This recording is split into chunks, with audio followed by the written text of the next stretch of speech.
ನಮಸ್ಕಾರ. Prime time ಎಟ್ 9ಗೆ ಸ್ವಾಗತ. ನಾನು ಸಬಾ ಹಕೀಂ. ಪ್ರಮುಖ ಸುದ್ದಿಗಳನ್ನ ನೋಡೋಣ. ಮೊದಲಿಗೆ ಹೆಡ್ಲೈನ್ಸ್. ಕರುನಾಡಿನ ವಿಷಯದಲ್ಲಿ ಮುಂದುವರೆದ ಕೇಂದ್ರದ ಮಲತಾಯಿ ಧೋರಣೆ. ಕರ್ನಾಟಕಕ್ಕೆ ಮತ್ತದೇ ಚೊಂಬು ಎಂದು ಕಾಂಗ್ರೆಸ್ ಗರಂ. ಕೇಂದ್ರದ ಬಜೆಟ್ ಸಮರ್ಥಿಸಿಕೊಂಡ ಬಿಜೆಪಿ ಲೀಡರ್ಸ್.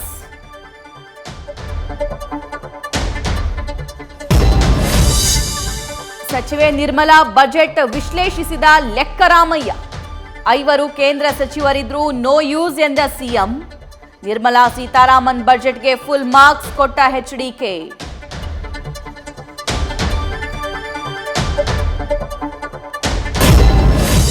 ಕೇಂದ್ರದ ಇಡಿ ಅಸ್ತ್ರಕ್ಕೆ ರಾಜ್ಯ ಸರ್ಕಾರ ನೇರ ಸಂಘರ್ಷ. ಗಾಂಧಿ ಪ್ರತಿಮೆ ಮುಂದೆ ಕಾಂಗ್ರೆಸ್ ನಾಯಕರ ಪ್ರತಿಭಟನೆ. ಇಡಿ ವಿರುದ್ಧ ದಾಖಲಾಗಿದ್ದ ದೂರಿಗೆ ಹೈಕೋರ್ಟ್ ತಡೆ.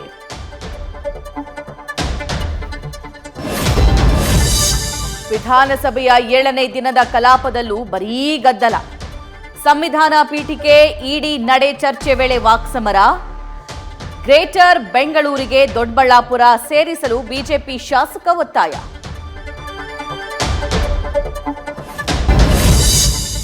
ಐದು ದಿನ ಕ್ಲೋಸ್ ಆಗಿದ್ದ ಜಿಟಿ ಮಾಲ್ ಬಾಗಿಲು ಓಪನ್.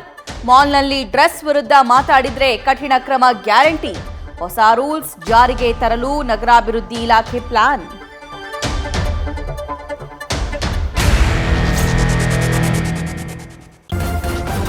ನ್ಯೂಸ್ ಫಸ್ಟ್ ನಿರ್ಭೀತಿಯಿಂದ ನಿಮ್ಮ ಪರವಾಗಿ.